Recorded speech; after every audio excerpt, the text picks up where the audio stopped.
Good evening, everyone. My name is Jenny Mosley, and I'm one of the trustees of the Wellington Trust, and I'm chairing your lecture this evening. Our chairman, Alistair Chapman, is unable to be with us, unfortunately, so I hope I do him proud and make tonight run smoothly. A little bit of housekeeping first. Please join us for the wrap-up sessions where you can ask your questions, or if you want to, you could type them into the Q&A and I'll be chairing those towards the end of the lecture. There'll be a recording link which will be sent to you after the lecture, and so that you can watch it again if you wish to. Thank you very much. It's my pleasure to introduce Rear Admiral John Kingwell as he presents the untold story of the RN Task Force off Libya in 2011 Maritime Strike.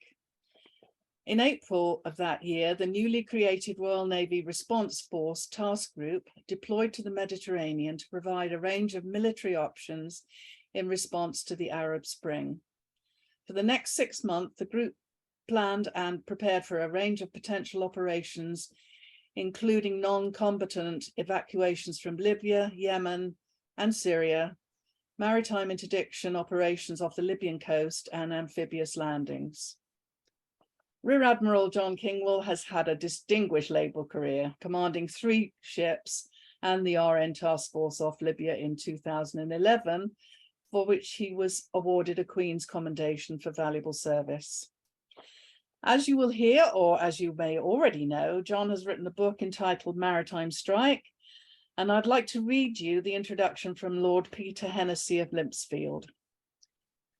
John Kingwell is not only an accomplished sailor, he's a man with a special gift as a recaller of the mood, moment, and broader context that went into the making of an extraordinary episode. In these pages, you are back with him in the Mediterranean in 2011. Maritime Strike has a bonus to offer, a fascinating story of the progress of a working class lad to the rank of Rear Admiral in the Royal Navy. And please welcome the Shipwrights, the Worshipful Company of Shipwrights members, to this lecture. Over to you, John. Well, thank you very much, Jenny, for the introduction. And thank you, ladies and gentlemen, for inviting me to deliver the annual Shipwrights lecture. And for me, personally, this is a huge honour because I've been a shipwright for some 20 years. And as you hear as I go through my tale, I've come across the shipwrights a number of times before I even became a freeman. So it's a great personal honour. For the next 45 minutes or so, I want to obviously tell you the story behind my book, Maritime Strike. And in doing this, I'm going to set myself the huge challenge for any naval officer, and that is to try and use English. I'll try and avoid military speak, acronyms and abbreviations, but I'm sure I'll fail occasionally, so please be patient. This is very much a personal account of events in the Mediterranean in 2011. It's written from my journals that I kept during my time and during my commands. It's taken from my night order books. It's taken from contemporary press reports and articles and books on the subject. So as I say, very much a personal view. And at the end, when we do get to Q&A, I'll be delighted to answer any questions and go wherever you want to go in questions and answers. I suppose there were a number of reasons for why I wanted to write this book. Firstly, the 6 months off of Libya were, without question, the most demanding in my service career. And I thought the reader might be interested to know what a task group commander in a joint, contemporary and combined world, and what the commander actually does and the pressures that he or she might face. I also think this was defence at its best. Royal Navy and Army helicopters launching from Royal Navy platforms to support an air campaign against Libya. And as well as that, as Jenny said, offering a range of options to the government. The men and women of the task group achieved remarkable things, in my view. And we launched, as you'll hear, some 22 strikes striking a whole range of very significant targets. And in doing so, I want just to comment about how remarkably courageous and brave the Army attack helicopter pilots actually were. They were engaged on a number of occasions by the latest shoulder-launched missiles. They were engaged on most evenings by small arms fire and anti-aircraft fire. And it was the first time ever that Apaches had flown and operated on operations from the sea at night. And yet, all of what I just said really failed to reach the British press, media, or the public. And to correct that, I think, was a major reason why I wanted to tell the story. Now, as Jenny highlighted, Lord Peter Hennessy was one of my early reviewers of the book, and I was quite surprised that he highlighted this rise of a working class lad to Rear Admiral. But since this is a personal account, I think it's worth explaining my route to becoming the commander of the task group, because to understand my actions, I think you really need to understand me a little. So I think this is a good place to start, if I may. And I begin with HMS Belfast in the Pool of London, because this is really where my aspiration to join the Navy began. My father was a dustman, my mother was a waitress, and we lived in the Elephant and Castle. And in the early 80s, central London was not an overly pleasant place to be. And one day I saw some sea cadets, and I thought, here could be my route out of London into a more exciting and satisfying life. So at a very early stage, I set my heart on joining the Royal Navy, but not as an officer, but as a sailor, because that's what working class people aspired to do, didn't they? I'd also highlight the City of London Sea Cadets, my unit, was affiliated to and sponsored by the Worshipful Company of Shipwrights. So right at the beginning, the shipwrights were involved. So at the age of 16, I set out to Croydon recruiting office, and I walked in to see the chief.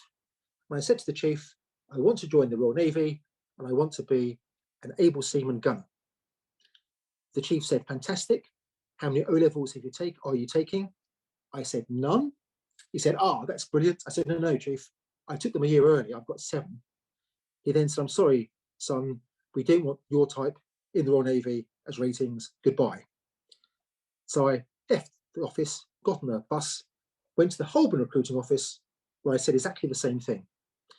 And the chief there asked me to see the officer who recruited officers. And she said, I'm really sorry, John, you have the wrong family background. You have the wrong social upbringing. You'll never be an officer. But if you apply for a university cadetship, very few people get them. It means you're paid for university. But if you are really lucky, you may be offered a short career in the Navy as an officer. So I applied, and surprisingly, got offered a place at Dartmouth, not on a short-term career, but actually as a university cadet and a full career. So, Dartmouth. Beginning there, I must say, for a dustman's son, it was alien. It was much more like a public school than I was used to. And of course, most of my fellow cadets were very comfortable in that setting. For me, it was an experience to get to the fleet. Although, of course, Dartmouth is very good in very subtle ways of imbuing you with the history and tradition of the service and its importance for the nation. And it does that really well. For me, it was actually when I left Dartmouth and joined my first ship, HMS Apollo, at that stage commanded by an officer who is now a very, very senior shipwright. There's another link, that I really found my niche. In Apollo, I got to work with, understand and lead sailors, and I was given considerable responsibility. And to be blunt, I absolutely loved it and thrived. Thereafter, I went to HMS Edinburgh, a Type 42 destroyer, where I learnt how to handle a ship and be awarded my bridge watchkeeping certificate, before going on to HMS Sheraton, the mine hunter on the bottom right, where I was the second in command. And this really was first-class preparation for what was to follow, because I learnt to run a mine hunting ops room, I learnt to oversee seamanship evolutions, and above all else, I learned to judge the mood and feeling of a ship's company. Now, I was lucky in every stage of this that I was supported by excellent commanding officers who went out of their way to look after me and encourage me in the next step. And therefore, it was slightly surprising that at the age of 25, I was given my first command, the coastal patrol ship HMS Pursuer. And again, this was an apprenticeship. In my nearly 2 years in command, I nearly lost the ship once to a major engineering fire, and I got involved in the centre of a fishery protection dispute with the French, going to the aid of 2 Channel Islands fishery officers who had been abducted by a fishing boat. Here it was the importance of seeing the big picture, considering the various options, the need to think quickly but remain calm, act decisively when needed, and above all else, provide a reassuring presence to the ship's company. Really extremely valuable lessons. After Pursuer, I went on the Warfare Officers course, served in another ship as the operations officer, served in Headquarters Special Forces in London for a couple of years, before, some 10 years after Pursuer, I took command of the Type 23 frigate HMS Argyle, the highlight of which was a deployment to the Gulf in the run-up to the Second Gulf War. It was complex, working in a joint coalition organisation. There were high threat levels as we operated in the far north of the North Arabian Gulf, and we were faced by certainly a missile threat. And it required a really deep understanding of international law and rules of engagement. All, I would argue, absolutely invaluable for what followed. I also learned a really valuable lesson about the importance of communicating. So as we went out to the Gulf, I visited every mess deck, spoke to every sailor, and ensured that he or she understood the reasons why we were going to do the mission we were, and the legal basis for what we had to do. That's fine. I then had a bit of a pause, and when I was promoted to captain, I was sent to Baghdad for 6 months as the very first advisor to the head of the Iraqi Navy. And doesn't he look splendid? And this was, as I say, in Baghdad, many miles away from the sea. But for me, again, this was an invaluable part of my journey, because here I helped establish a strategic headquarters with its organisation and decision-making processes for the Commodore. But at this stage, and up until then, if you'd met me, you would have probably said that Kingwell was too driven by the Navy and his career. But I had a sort of a moment, because in Baghdad we were mortared quite regularly. And one evening, our accommodation came under mortar attack. The Sheikh-on, the porter cabin 2 down from me, was hit, 2 people were killed. And I waited for the next round to come in, and it just missed at my porter cabin. And what struck me was in those few moments, I didn't think about my career, my next job, my last job, my chances of going back to sea. I thought about my family and my friends and my home. Now, you may think that's a pretty obvious thing to say, but actually for me, it was important. It made it clear to me what was important in life. And I think this realization made me, in the future, a more balanced and therefore effective leader. So again, invaluable experiences. That's one form of battle. The other area of conflict was in the Ministry of Defence. And I was extremely lucky that I served in the Ministry of Defence 4 times. As a captain, after Baghdad, I was the military assistant to the Vice Chief of Defence and the second permanent Under Secretary, a civil servant, 2 very senior people at the same time. The period there was marked by a period of deep strife and argument between the Royal Navy and the Royal Air Force, all over the future of the Joint Force Harrier. To try and summarise, the Royal Air Force felt very strongly that there should be no Royal Navy personnel flying fast jets. The Royal Navy felt very strongly that it should be a joint force framed by the Royal Air Force and the Royal Navy. And open hostility broke out between the 2 staffs. They spent hours poring over the training pipeline, the Royal Air Force trying to prove that the Navy was failing, and the Navy to prove it wasn't. It was poisonous. And the reason I mention it is it becomes back to haunt me a little bit when I get to Libya. So just park that for a moment and you'll see it will come back. But certainly that period of unhappiness between the two services and competition is worth noting. So after 23 months as the military assistant, I was extremely lucky to return to sea in command of one of the Navy's big ships, HMS Albion, an assault ship and command platform. Now, not only was I the commanding officer of this very impressive ship, I was also the flag captain, or the amphibious task group commander's deputy. So here I learned not only about the world of amphibious warfare, but I also learned about how to run a task group. And of course, this would be invaluable in a few months later. I also worked very closely with a number of ships, the frigate Sutherland, the destroyer Liverpool, the helicopter carrier Ocean, and the Bay-class ships that I'd actually worked very closely with off Libya. So my knowledge of them and their people was really well established.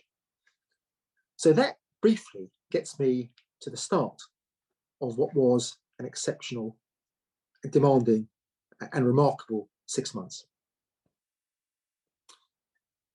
In September 2010, I left Albion and was promoted to Commodore on the Fleet Battle Staff. But in these days, those days, there were two task groups: the Carrier Strike Group, commanded by Commander Carrier Strike Group with Harriers embarked, and the Amphibious Task Group, commanded by Commodore Amphibious Task Group. I was to be neither. I was to be the spare, the Commodore that sat in headquarters and commanded ad hoc formations. But on the 19th of October, the Prime Minister, David Cameron, announced the outcome of the 2010 Strategic Defence and Security Review. You'll remember the market had crashed. Defence had a spending deficit of 38 billion over 10 years, and Afghanistan was the main effort. The result, again informed by the big debate between the Royal Navy and the Royal Air Force about Harriers, was that HMS Ark Royal and the Harrier Force were disbanded, and both task groups would merge into one. The new task group would be called the Response Force Task Group. And they needed a commander. I was the new Commodore on the block, and I won the prize. I was to be the very first commander of the Response Force Task Group, with the very grand title of Commander, United Kingdom Task Group. It was a significant group. It could be up to 12, 13 ships, including submarines, aircraft, and Royal Marines. And it could now be employed for amphibious operations, on strike operations using Apaches and TLAM, Tomahawk missiles, and it could be an anti-submarine task group using a variety of ships. So it was a major change of mindset as well as capability. In January 2011, I became Commander Amphibious Task Group, and a month later in February, I became Com UK TG, United Kingdom Task Group. To be honest, the orders I got at this stage were to create this new organisation, get it up and running. Operations weren't central to our thinking. We had a deployment planned called Cougar 11.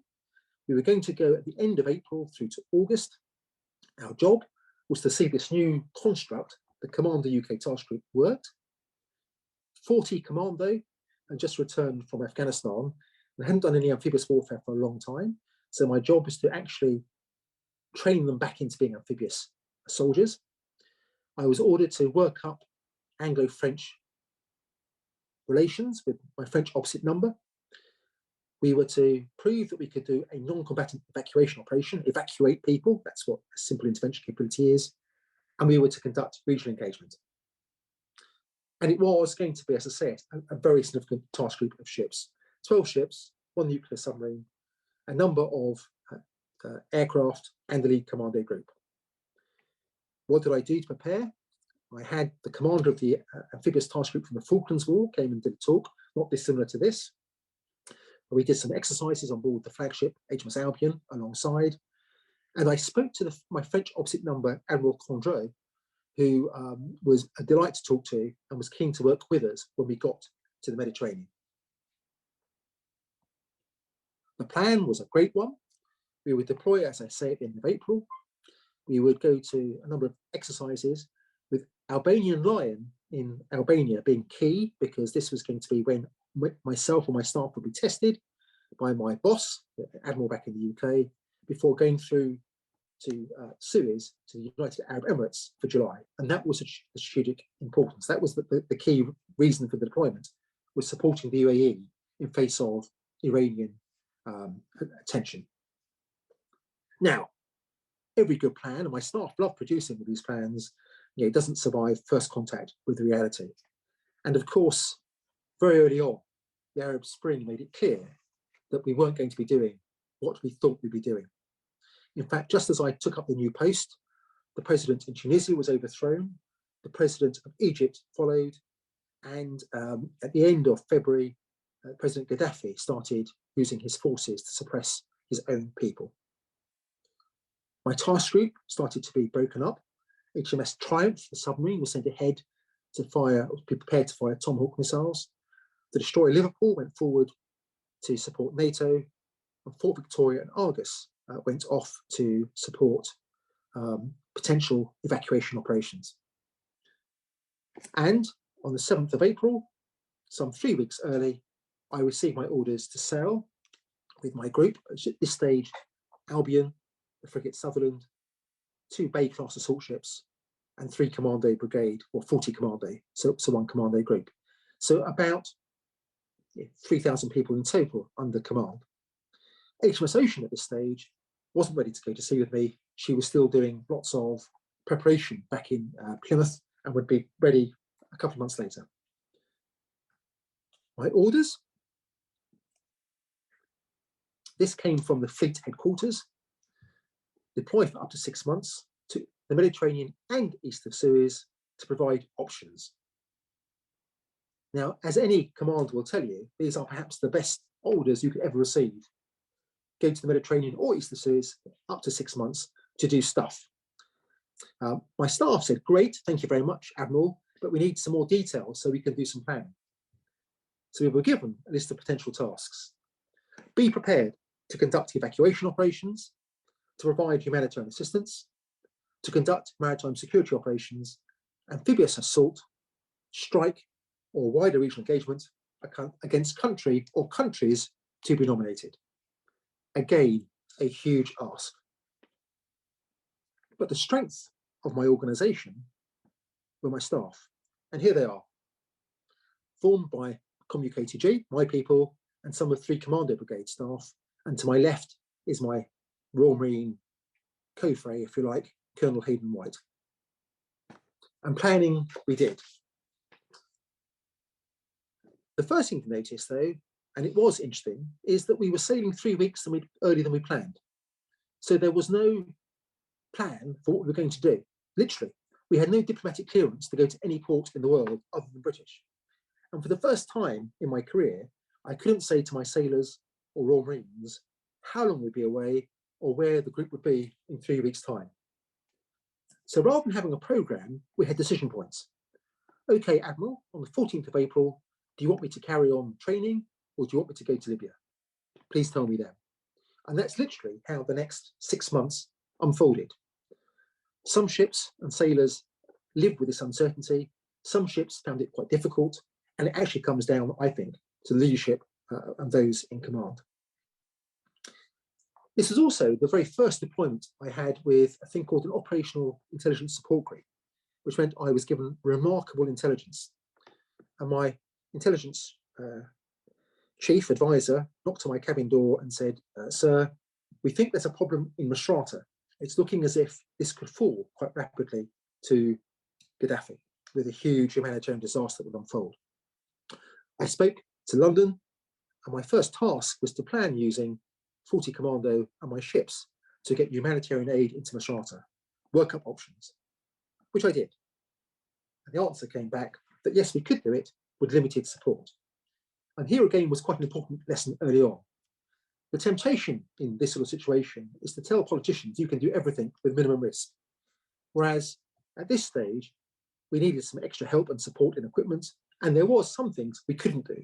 So we had to provide answers to what we could and what we couldn't do and the risks involved.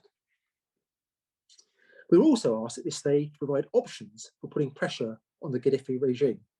I came up with three.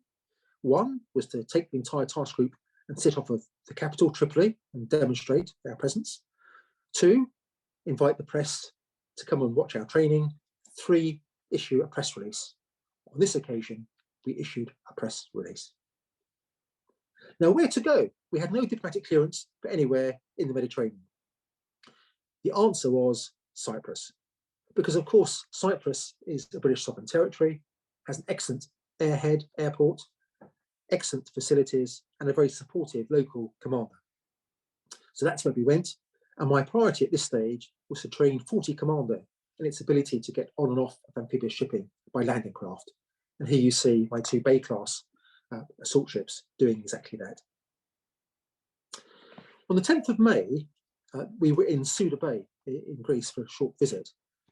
And I went across to visit my French opposite number, Admiral Condré, in his flagship, the Charles de Gaulle. It was a fascinating call and the start of a really close relationship, and more of that later. But during our conversation, he said to me, we, the French military and the politicians, are thinking of a plan to use attack helicopters in Libya. You might want to think about it, John. This was a clear indicator of French thinking, and I reported it back to London. And as you could expect, conversations soon began at a high level. Later in the month, a French frigate, the Commandant Bureau, joined me under my command. Fantastic little ship, but again, a sign of how close we're working with the French. And HMS Ocean and her attack helicopters joined me, having completed her training in Plymouth.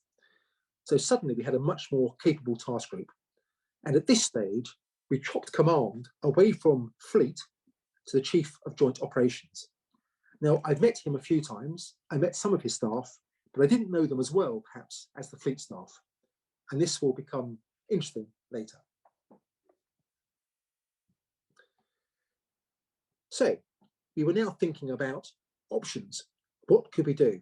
And by this stage, we were ordered to prepare plans, what was called Operation Hive, which is the potential evacuation of British personnel from Syria, Elemi, the evacuation of entitled personnel from Libya, and Hunt, which was the evacuation of entitled personnel from Yemen. So now my staff are planning three potential operations.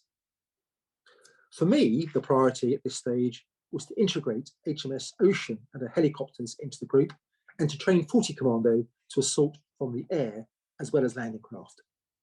And we did this again off of Cyprus, and it worked extremely well. Now at this stage, I was quite surprised by the uncertainty. We didn't know where we'd be, and I was left to my own devices. There wasn't very much long-handled screwdrivering from the UK, and that was great. So planning basically became, we had to be 24 hours away from Syria, 24 hours away from Yemen, and 48 hours away from Yemen.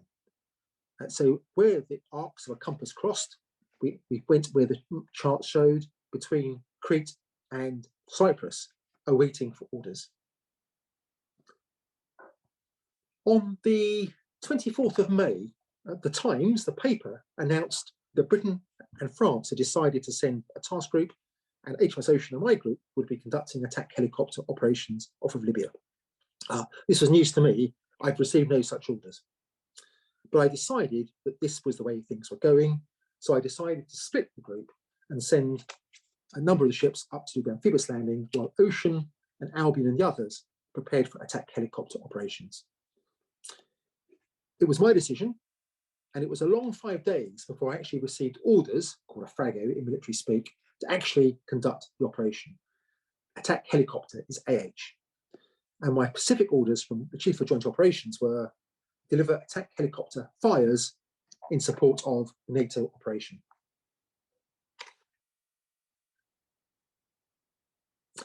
Now at this stage, the French wanted to go immediately. I declined.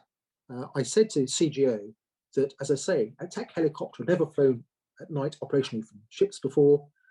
They're not integrated with the group before, and they never fired Hellfire missiles before. So I decided that we needed at least 2 to 4 days of training to actually get them ready. And despite the pressure from CGO said, okay, John, get on with the training, which was good. This just shows you where my ships now were at this stage. So the main body with me preparing for attack helicopter operations. What we did, we returned to Cyprus. We tried to recreate on the ground a really challenging series of exercise scenarios, and I trained my attack helicopter crews so that I could be sure that they were clear with their rules of engagement and could deal with the various challenges of operating over Libya. And with that, we departed down towards Libya for the first strikes on the 1st of June. Our first strike was against Braga, and I wrote in my journal that evening, the most demanding evening of my service. For the first time in 27 years, I ordered ships and aircraft into action with the very real possibility of killing the enemy and losing people. It was a deeply profound moment for me, for obvious reasons.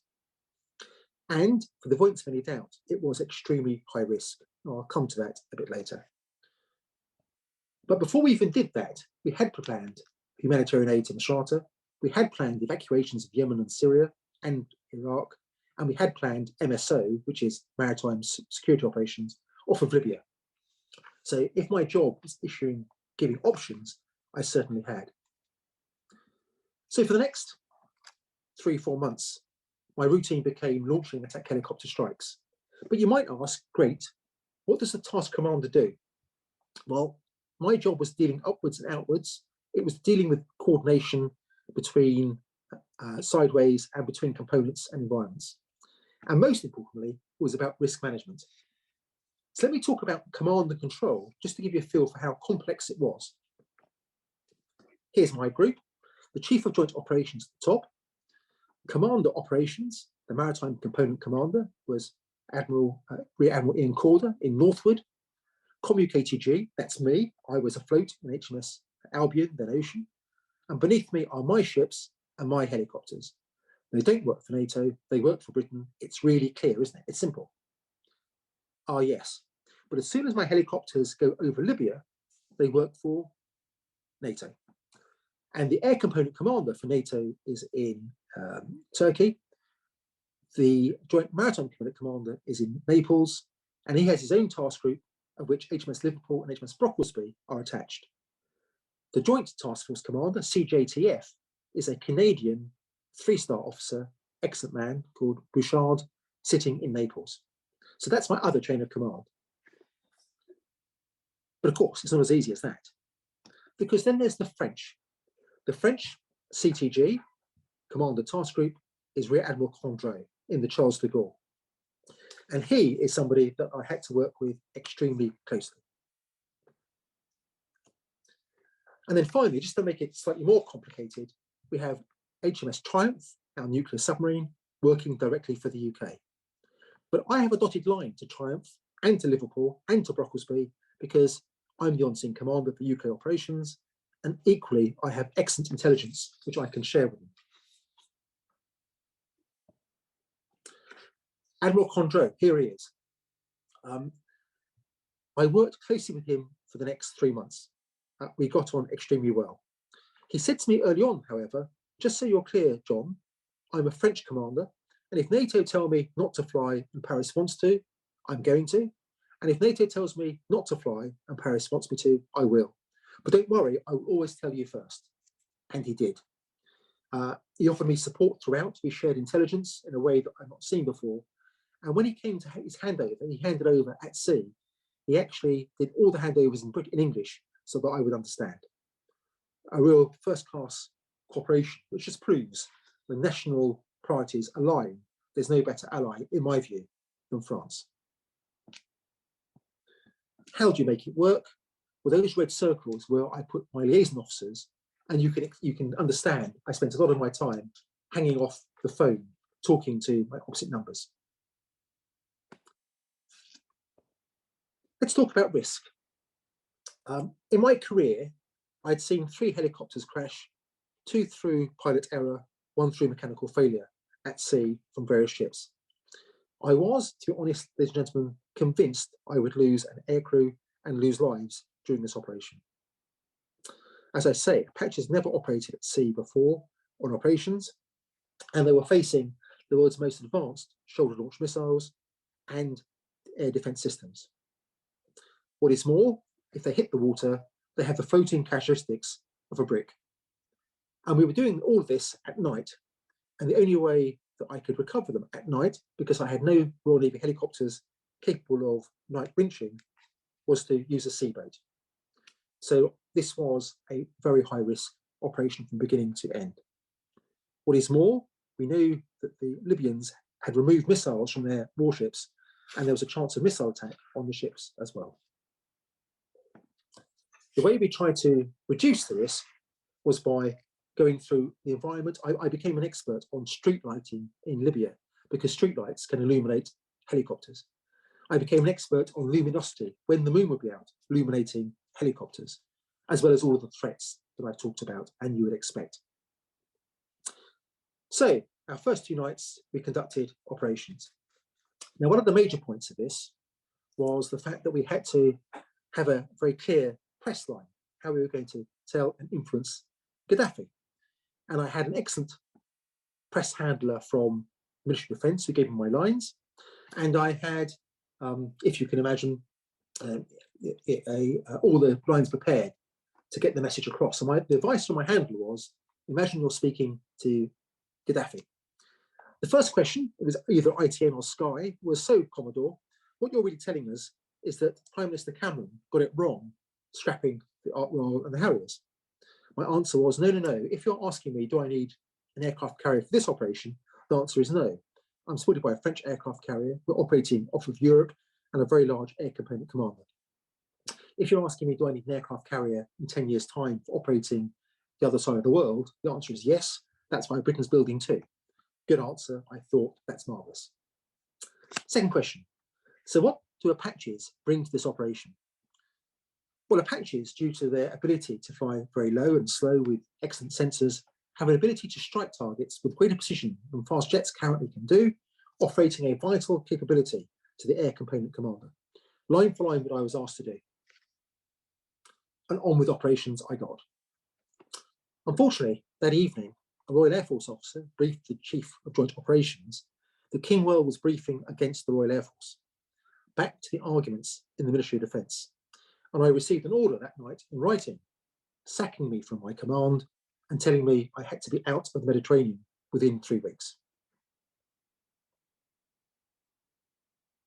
I phoned my friendly 2-star deputy in Northwood, who worked for the Chief of Joint Operations, and he said, John, we know the Air Marshal's been badly briefed, but he's not going to change his mind, so come up with reasons why it'd be impractical to remove you. And I did this, and it was hanging over my head for the next 3 weeks or so. The 6th of June, I transferred to HMS Ocean with my much smaller staff. Here they are. And to be honest, it was too small a staff, and we had to work much harder than we expected. The individual behind me in civilian clothing is my policy advisor, a civil servant, extremely bright, extremely well connected. And he was able to keep me informed of prime ministerial meetings within minutes of them happening. To my right is my attack helicopter advisor. He was the commanding officer of an Army Air Corps regiment who came out on a visit. And I said, bad luck, you're now part of my staff. And 4 months later, he even understood naval tradition and uniforms. It worked extremely well. Our planning cycle was quite straightforward. We would try to identify potential attack helicopter targets. We'd pass it back to the air headquarters ashore, who would then look at the target, add us the fixed wing support that was required. We would then be tasked with the mission and then launch it. And perhaps one of the most interesting missions was on the 12th of June, where there was a gun position in Misrata that was firing on civilians. It couldn't be struck by jets or helicopters because it was alongside a protected building. But submarines reported every night 2 small boats bringing in the munitions that enabled the gun to fire. We were authorised to use our Sea Kings to conduct reconnaissance and to use 2 attack helicopters to engage the boats, which were then returned to the ship and reset for the next target. Now, the next bit of footage is of that mission. For those of you who, just to alert you, it is actually a live piece of combat engagement. So if it's not your thing, I would suggest you don't watch it, but it's certainly quite illustrative for what I'm going to say, if that makes sense. Here it is. Let's see if we can get this to work. There you can see the periscope of a French nuclear submarine.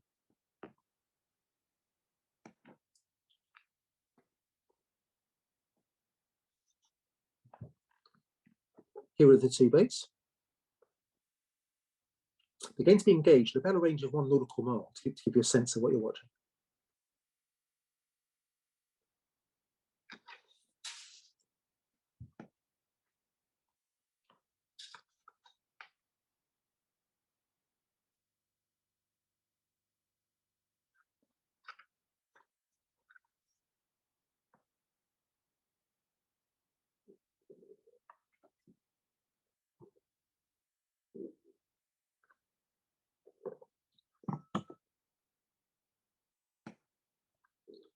Now, I show you that for a couple of reasons.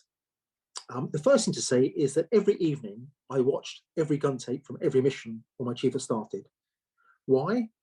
Because if we'd been challenged the next day by Gaddafi, and if he'd said attack helicopters last night struck a hospital, I could answer the press or the media and say, no, I know where every round fell. So I could be clear about that. But for me personally, it really brought home the fact that every evening I was ordering the deaths of individuals. And it's a personal weight the commander must live with and be comfortable with in terms of international law. And throughout this, I had a number of pieces of direction. I had the rules of engagement, which were really important. I had international law, which again were really important. I had the United Nations Security Council resolutions, important, a targeting directive, and also I had some guidance from the Prime Minister on what level of risk he was willing to take with UK personnel. But it was, I took this extremely seriously, as you can imagine. We planned 47 missions, we flew 22. I don't make any apologies for that, because by July, many of the Gaddafi forces and the freedom fighters were wearing the same football strips on the same vehicles in the same area. And what we couldn't afford to do was actually strike civilians or freedom fighters by mistake. So that is fine. And if there was a shortage, we didn't have enough, enough unmanned air systems to conduct reconnaissance to support the strikes. There were very few available. But we achieved a great deal. 54 vehicles, temporary structures. I think that's army speak for tents. I don't know. A BM-21 is a missile shot rocket launcher. MBT, battle tank. A whole range of things there you see we struck. Now, my sacking, what happened? 2 weeks after my sacking, the 2-star general from Northwood came to see me on the ship and said, just so you know, John, you are going to be here forever. You're not going anywhere, but don't expect CGO to tell you that. So my sacking was removed after 2 weeks of worry.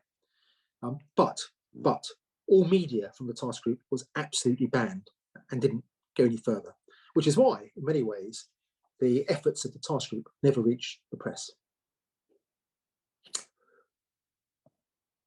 So, apart from the amphibious assault, I would also say we achieved some other things. For reasons of Apache ranges and potential failures, we had to launch every strike from about 20 nautical miles off the coast. The first night, off of Braga, Gaddafi's forces knew we were there. We heard them on the radio. And they basically said, the attack helicopters are coming, stand by for an amphibious assault. And for the next period of months, they spent a huge amount of resource and effort building coastal defences, which of course they never needed to use. And here actually is a picture of the fence they put up along the beach to stop Royal Marines that were never coming, which just proves the effectiveness of amphibious warfare, even if you don't cross the beach. But of course, the Royal Navy did other things too. Our mine hunters operated very close off the coast, and you see on the top right there a mine underneath a small boat, and that's how Gaddafi tried to mine the approaches to Misrata.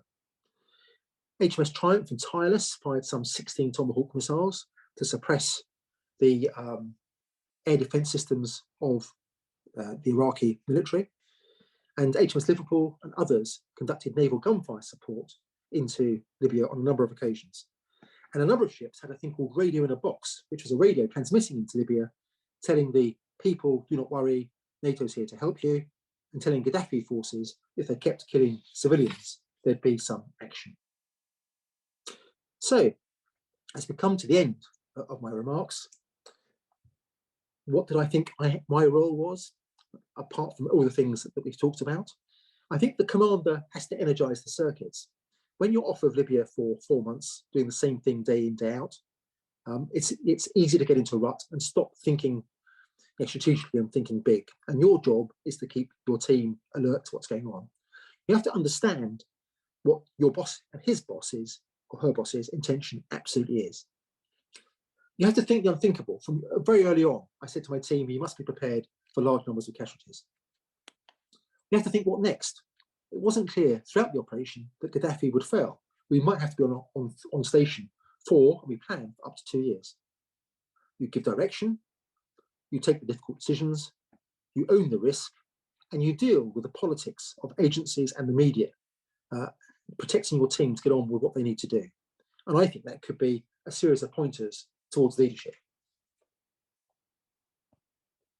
What do the staff do? They consider what you want to do, your intent, and they identify how they might do it.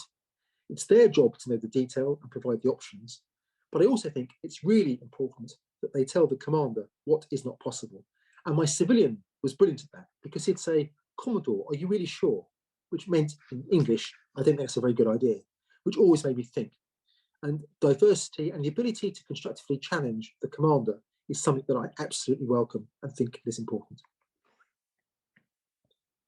My final conclusions about me and where I got, I think learning the trade, understanding your profession, remaining authentic, communicating with your people, having a balance, knowing what's important in life, the ability to give truth to power and to look after yourself is really, really important. And command is personal. Of course it is. It reflects the individual in command.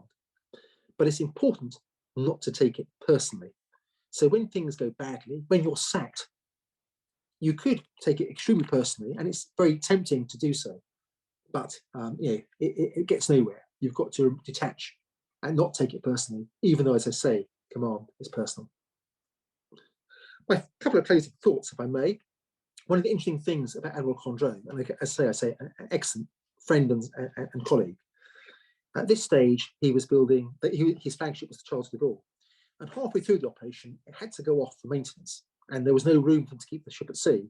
She's got a nuclear reactor. So he said to me, John, if you're going to build an aircraft carrier, make sure you have 2, which I thought was fascinating. More of that in a moment.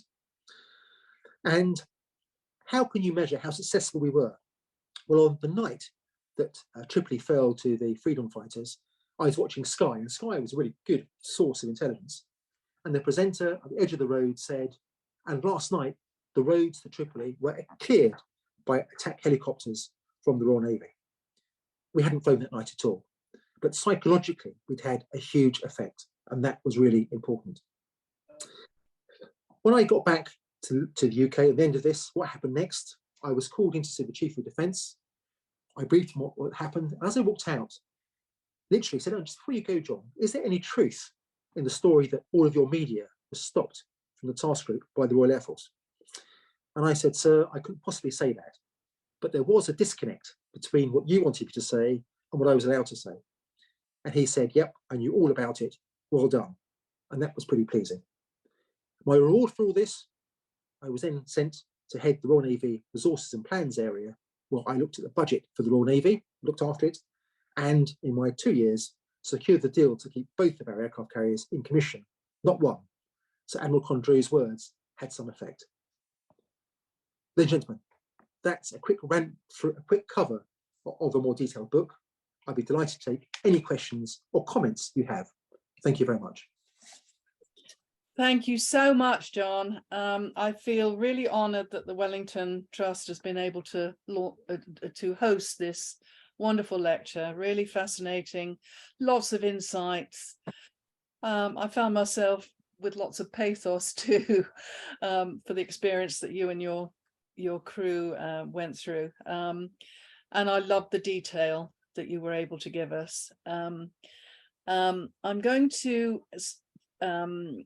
just give a little advertisement for our next lecture. Many of you, some of you were able to attend on board our first on board lecture for some time. And we've persuaded the presenter, Dr. David Parry, to come on to Zoom on the 12th of December to repeat that presentation. Once again, absolutely fascinating, the Perisher story of the submarine training courses and his experiences throughout his career. Please sign in for that. And if you've enjoyed this lecture, whatever size of donation you can make, I can assure you that we will make excellent use of it. We've got some educational projects coming up that need funding. So whatever you can do, please help us out.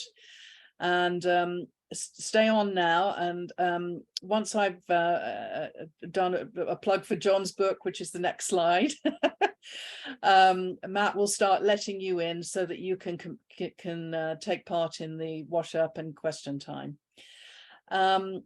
Maritime Strike, the book, will be available on the Wellington Trust website under the shop. It's going to be £20 plus postage and packing, and John has agreed to sign copies of the book, so that's an extra incentive for you to buy it. It's on there now, but leave it till tomorrow until you go and try and buy. We're ironing out a few technical problems. So Matt, our wonderful IT guru, is now going to start letting you in to the presentation. It takes a while, so please be patient. You'll come in one by one and we'll start seeing your faces up on the screen, and then we'll start the Q&A, if that's okay. So go ahead, Matt.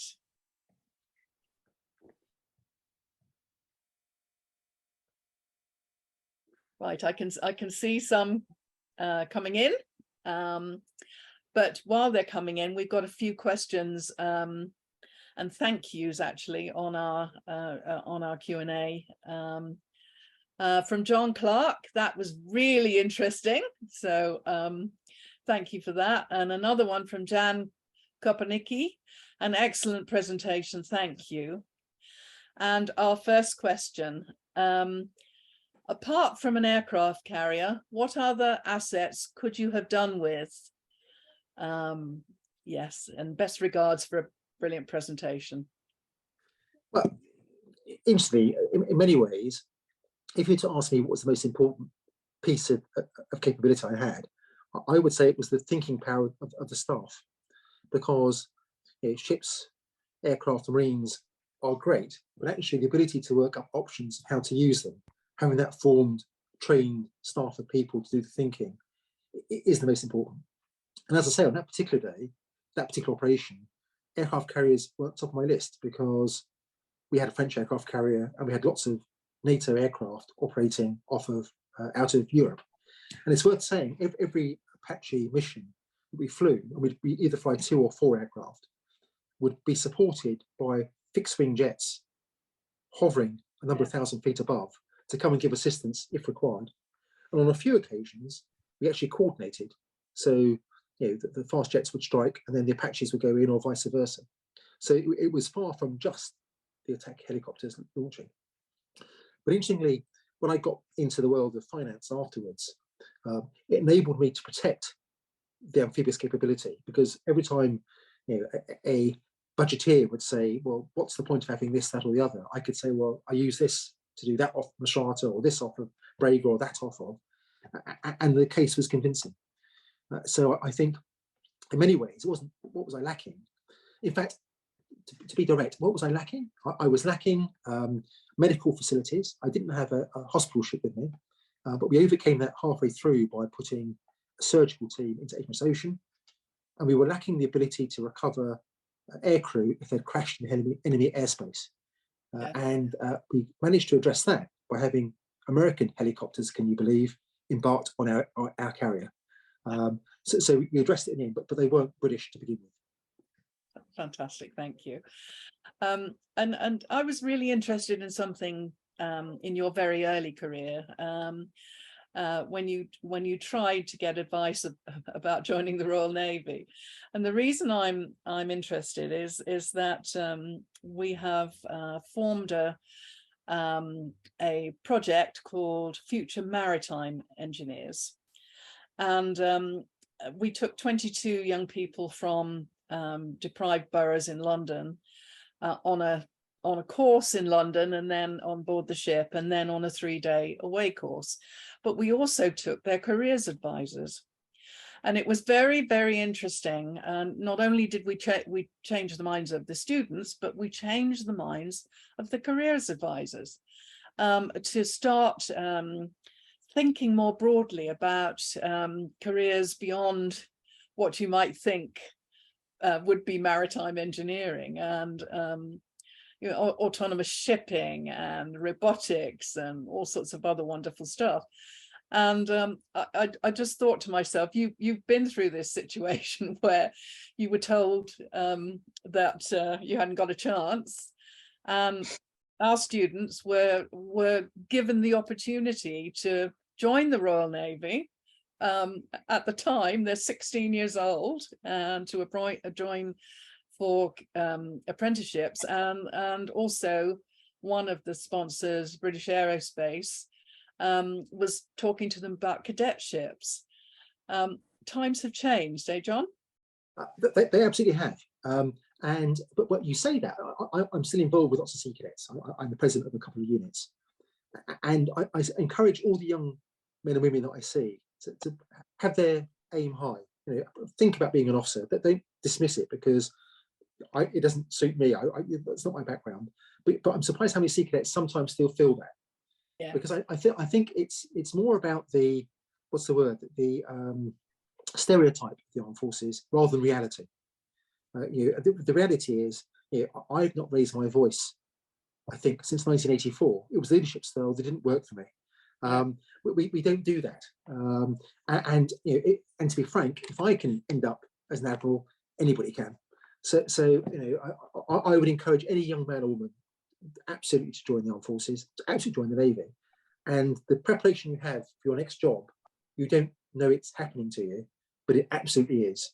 So when you walk over the brow of your first ship in command, you've been prepared for it so well without realizing. So, yeah. So you know, anything you can do to encourage youngsters, I applaud. Good. Well, I might ask you to come and present at our next induction course next. Delighted. Thank you very much.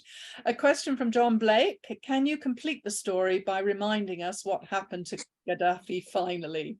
Great talk, thank you. Yeah, well, and again, this links into our own assessment of how we would know if the campaign was going well or not. And we had 3 indicators. The first indicator would be when the countries either side of Libya decided to support the United Nations and turn their back on Gaddafi. And that took some time.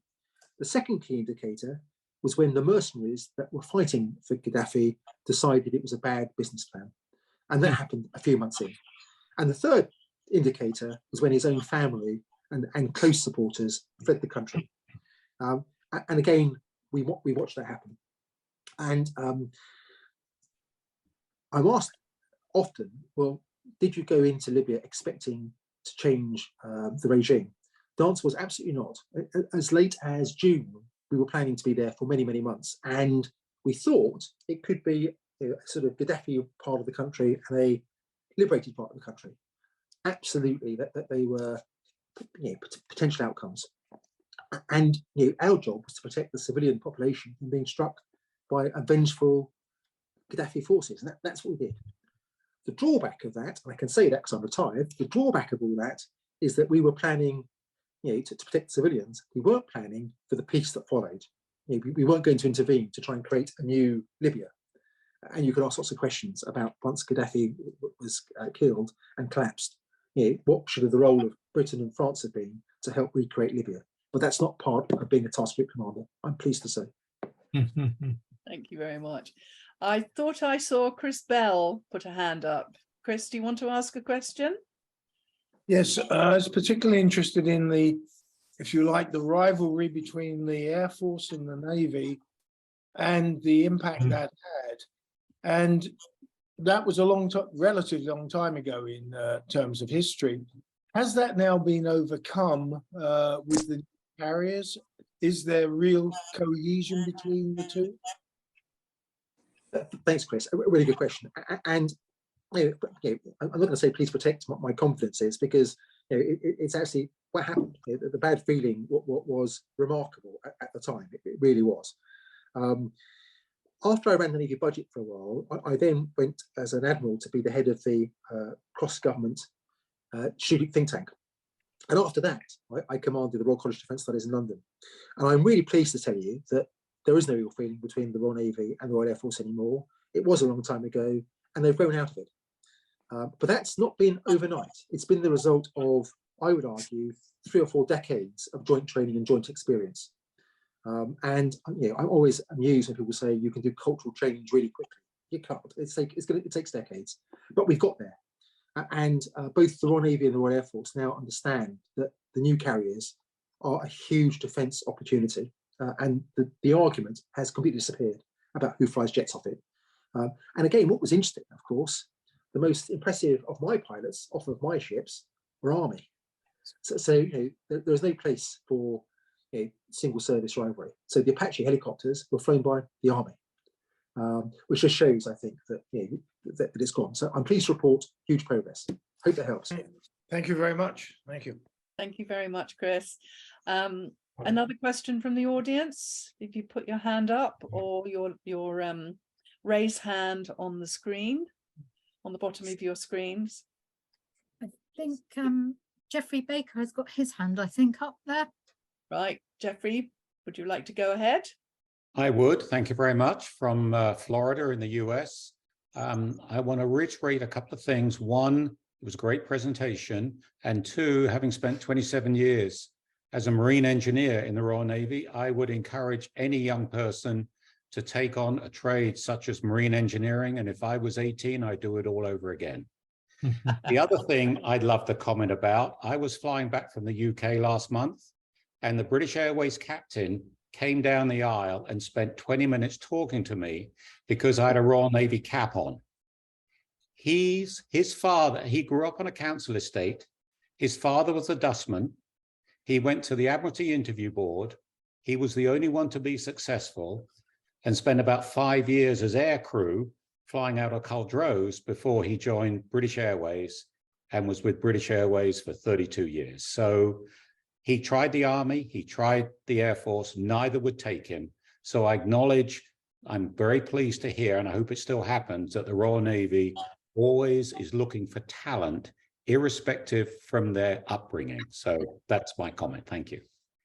That's wonderful. Thanks, Jeffrey. All I'd say back is first, splendid picture of Battle Axe. I remember her well. Oh, yeah. The first thing to say is they must have been remarkably good, the Admiralty interview board, to spot any talent in me, because at 16 there wasn't a great deal, but there was some potential, I suppose. But you're absolutely right. And an amusing story, my interview board. You may remember in the early 80s there were toffs in the city used to wear shirts that had white collars and striped bodies. They were very popular, and I had one of these. And I went to the interview, and there was a really posh candidate who said to me, "John, my dear chap, those shirts are so out of fashion that you are not going to get through this board." Now, I worried that the board would think my father had got this shirt off of his dust round. He had. That's where it had come from. So I thought, are they going to spot this? I got to Dartmouth. My fashion advisor didn't. So something worked. Wonderful. I saw Paul Kennelly has his hand up. Yes, hello, good morning from Auckland, New Zealand. Thank I you. was very interested in the chain of command and the C2 structure. That must have been an absolute nightmare to deal with. At 1 minute you were operating from northward control, next minute you had a NATO involvement, when I think you said when you came to be flying over Libya. Why was NATO going to come into that when you got to Libya and not when you were at sea? Well, thanks, but again, a really interesting and question at the heart of what I did. Was it complicated? Yes. Was it complex? Without question. Did it work? Almost. Where it didn't work, and again, I'm going to be absolutely honest with you. The Italian task group commander was an Italian 2-star admiral in an aircraft carrier. His boss ashore was an Italian 3-star officer ashore. But the 2-star had an aircraft carrier, which meant he was more important in Italian eyes than his boss ashore. They didn't speak to each other. They couldn't stand each other. And that chain of command failed completely.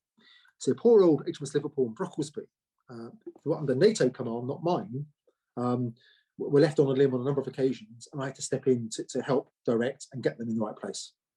So that was the first thing. On the other hand, what UK got badly wrong was I would sit through video conferences twice a week from my flagship, and I would hear British officers briefing about the operations off Libya and not mention NATO. But actually, it was a NATO operation, absolutely was. So NATO controlled all of the airspace above Libya. And as I said, my attack helicopters had to have all the fixed wing support above them to help them deliver their effect. So this idea that Britain was operating on its own just caused eyebrows to be raised in all sorts of places. Interestingly, myself and the photograph of myself and the French admiral, we were being flown to Naples for a commanders' conference with the NATO staff. And there were lots of hangers-on who called themselves the national red card holders. They sat in the NATO headquarters and they would try to impose themselves with their national views. And we went to the conference and they all tried to get into the room, and the boss, the Canadian, said, "No, you lot aren't coming in. You're not commanders. Out you go." And he had myself, the French admiral, and a few others who actually were in commanded units around the room, and we did the business.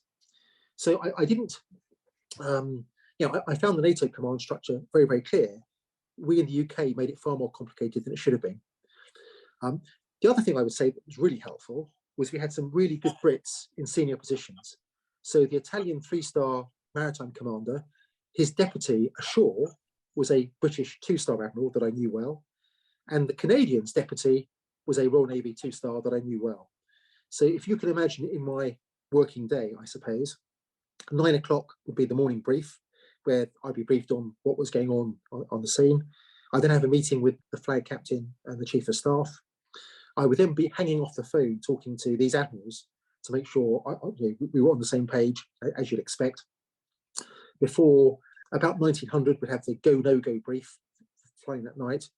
I'd then be up all night like an expectant parent waiting for the helicopters to come home, and then I would turn in 2 or 3 in the morning. And that became the battle room. So feeding all the admirals and the command structure, I thought was my job to let my team get on with their planning. But having those Brits in the right place was really, really helpful. Hope that helps. Thank you. Thank you, John. From Paritesh Royale, greetings to you, sir. It is an honor to hear from you. And my question is, what sort of international law had been used by the Royal Navy and NATO by the CIC in charge during the Arab Spring? Thank you. Well, as I say, that there were three major documents. The rules of engagement. There was a British set and a NATO set, and we complied to both. And that was very, very clear, as you'd expect. We then had the United Nations Security Council resolutions, which gave us our parameters for what we were doing over Libya. And with that was a targeting directive, which said you can strike these areas and not others. So we knew we were complying with the law in every step of the way. And then finally was this note from the Prime Minister, which talked about what risk he was willing to accept with British personnel. Now, what was interesting with this, I thought my role was to reduce the risk to British aircrew as much as I could, because 5 Apache helicopters weren't going to change the outcome of the campaign, but they were going to have a huge psychological effect, because Apaches are extremely impressive capabilities. On the other hand, the sight of British aircrew being dragged through the streets of Tripoli would have had a huge psychological effect the other way. So my job was, I thought, to make sure that we reduce the risk to the British aircrew as much as I could. And that's how we came to the decisions that we did. But no, international law was absolutely vital. And every go, no-go brief the staff would be in a circle, would go around the various points, and one of them would always be rules of engagement and the law, where we check we were complying with all the direction. So that's how it worked. Wonderful, thank you. Tom Barton. Hello, thank you, Jenny, and thank you, Fee. Nice to see you both at the Perisher talk the other day. And John, that was a really, really good talk. Thank you. Apologies for my question, because I'm not of a naval background, but I am of a sailing background. Who decides what propaganda to spread and when to aid your task? And so this is where, as I say, you could tell from my odd sacking, it didn't quite work as well as it could have done. And propaganda is probably the wrong word. It's probably what's for information campaign, what information you pass. Because one of the key things that we're all taught is that you never tell lies. You won't survive. If you tell an untruth, it will come back and get you. So you don't do that. You always say what you know to be factually correct, and you don't comment on things you're not aware of. Sorry, John, I think I was meaning probably more propaganda against the enemy, if I can put it that way. Yes, no, yeah, exactly. So what lines are you going to pass to the enemy? And here was the problem. We had a NATO headquarters with a pretty ill-defined list of information objectives. We had a UK Ministry of Defence very well-defined set of lines. And I had a pressman from the Ministry of Defence standing next to me, making sure I got it right. And then we had the Chief of Joint Operations, who had his vision of what the lines were, and they weren't always connected. And that's where the problem arose. And what saved me, in fact, was the fact that we proved that I'd used every line that I'd been given, and I hadn't ad-libbed. And that that would have been curtains for Kingwell if I had ad-libbed. So I kept the lines correct. A couple of interesting points, though. Thinking the unthinkable. Early on, when I was, the Sky, ITA, the entire world's press were on the ship, and it wasn't. We weren't sure at this stage that Gaddafi was going to fall. So I asked the question: okay, well, what's the policy about who we put in front of the camera? I'm not very happy exposing my people about what they've just been doing over Libya if Gaddafi is going to be around for the next 10 years, because he's got a bit of a reputation of doing crazy things and seeking revenge. Very good question. Nobody asked this, you see. The advice came back from Northwood. Yep, quite right, John, you're spot on. Only the commanders should stand in front of the press, and everybody else shouldn't do. So I was front and centre. And if you watch the news at the time, the helicopter pilots were filmed over their shoulder, and you never saw their faces. And that was part of my role, thinking the unthinkable. Hope that helps. Thank you very much. Richard Shuttleworth.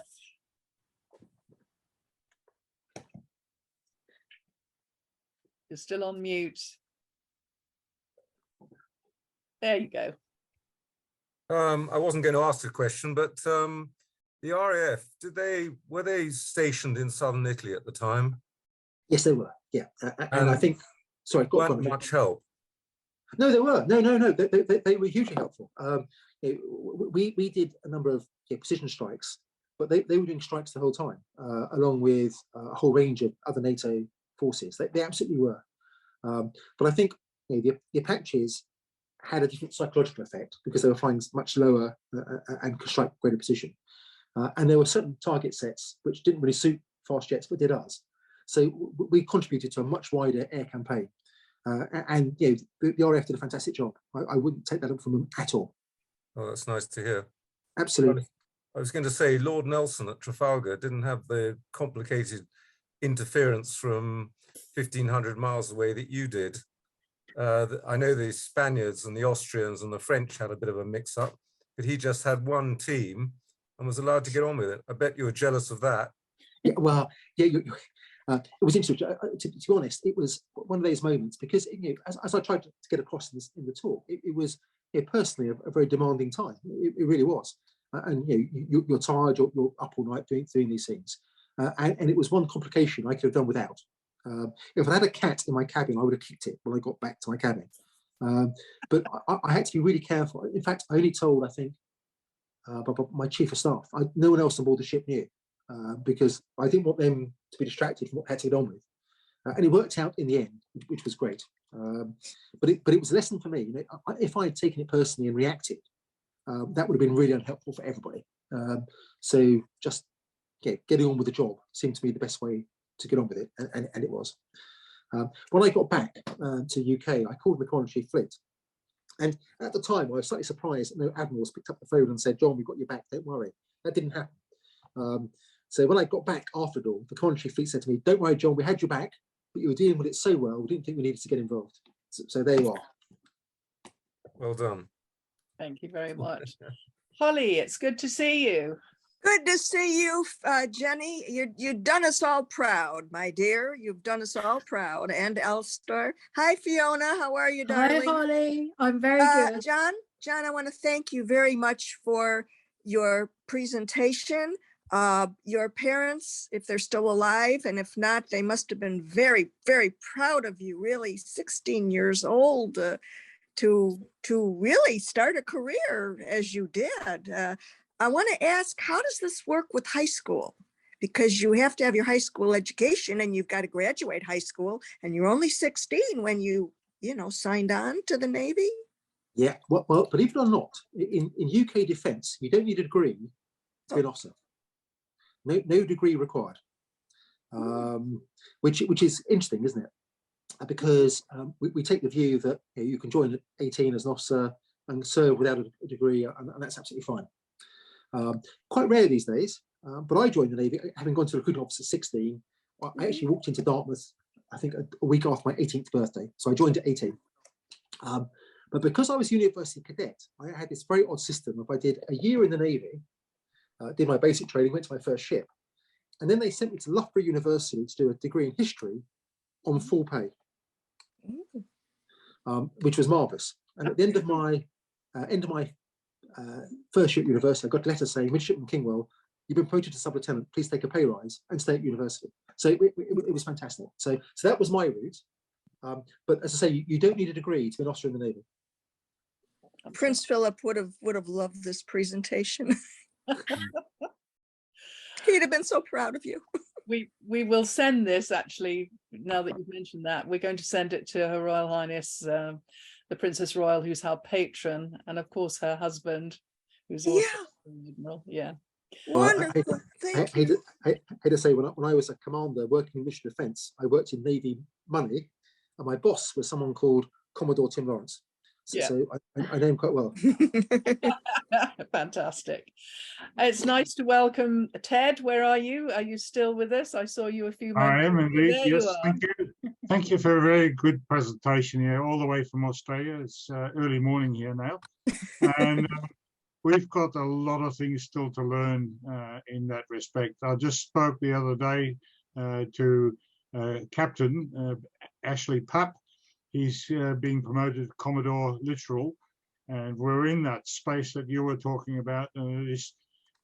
We have a major problem with logistics in Australia to get material around the traps, never mind about supply of fuel and that.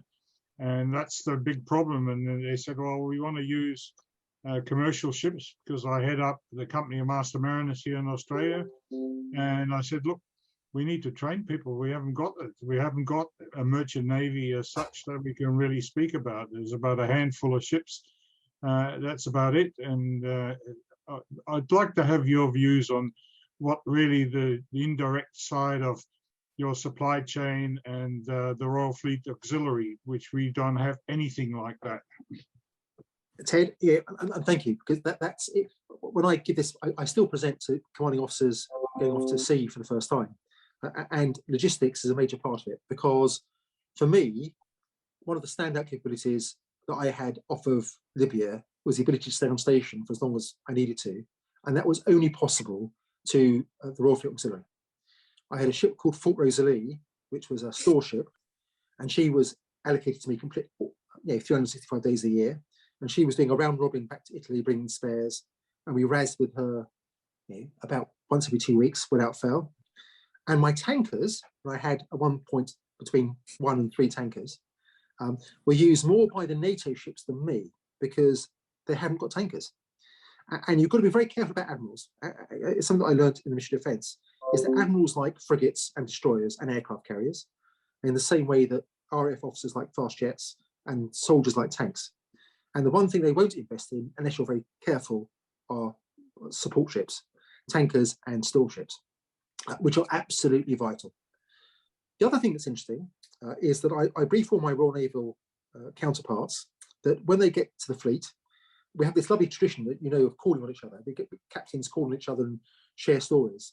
And I say to them, don't forget to call on your Royal Fleet Auxiliary captains, because I'm very lucky. I commanded at sea for a total of about 8 years. RFA captains command at sea for decades. They have more experience than I ever will have and are a source of knowledge and experience. And when I split my task group and I sent the amphibious ships north to Albanian Lion, and the carrier went south to do attack helicopter operations, for the very first time, I made the amphibious task group commander the captain of an RFA, because he had the experience and he was brilliant at it. So I couldn't agree with you more. Logistics is absolutely central to this capability. So I would say logistics and the thinking power, the battle staff, are the two things you really have. Having 3 or 4 assault ships, without them, they're worthless. Couldn't agree more. Thank you. I have a question from Roger Holt. John, you have mentioned shipwrights a few times, but I noticed that you are not a liveryman. What about it?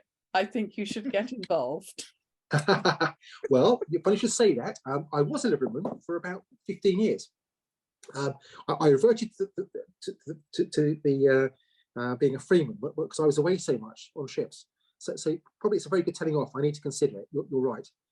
The other link I didn't mention is I became a liveryman having commanded HMS Argyle, because our ship's sponsor was Lady Levine, who of course was a shipwright. So everywhere I turned, the shipwrights were after me. But I take Roger's telling off in the spirit it was meant. He's quite right. Okay, I'm going to round up now. If anybody has another question, please. Oh, there's Roger. I can see him now. I think you ought to nab him again, Roger. I'm going to round up unless anyone has a Chris Blake, I can see. May I just jump in there, Jenny? And well, I mean, it's been a brilliant presentation this evening, John, and I've been absolutely spellbound by it. My background is very much merchant navy, so what you just said about the RFA, I mean, it is just fantastic. And of course, the RFA manned by a merchant navy seaman. That's how it is, and it's been that way for a very long time. And I do have a fair bit to do with them one way or another. So that's wonderful. But yeah, if you really would like to consider coming back into the fold, it will not be difficult for me to arrange proposers, seconders, and everything else. So I'm sure, Jenny, you can put me in touch perhaps at the appropriate time. Yeah. So there we go. Anyway, thank you so much. It's been wonderful. Thank you. And I have a few additional thank yous to close with this evening. Vernon Stradling, who says, thank you, John, for a fascinating presentation. And Brian Pierce, thank you, Admiral Kingwell, for a fantastic presentation. And I think have you seen the one from John Johnson Allen? Yes, I'm just getting to him. Absolutely splendid. One of the best talks I've heard for a long time. Eric Ruff, thank you very much. It was a brilliant presentation from Yarmouth, Nova Scotia, Canada. So thank you. So I see John and David Blake on. Thank you to our international delegates who come onto these presentations. It means such a lot to us. So thank you very much indeed. I'll wish you good night, everyone, and remind you of John's book and also of our next lecture. So look forward to seeing you then. Thank you very much indeed, everyone. Bye-bye. Bye-bye. Thanks. Stay well, everybody.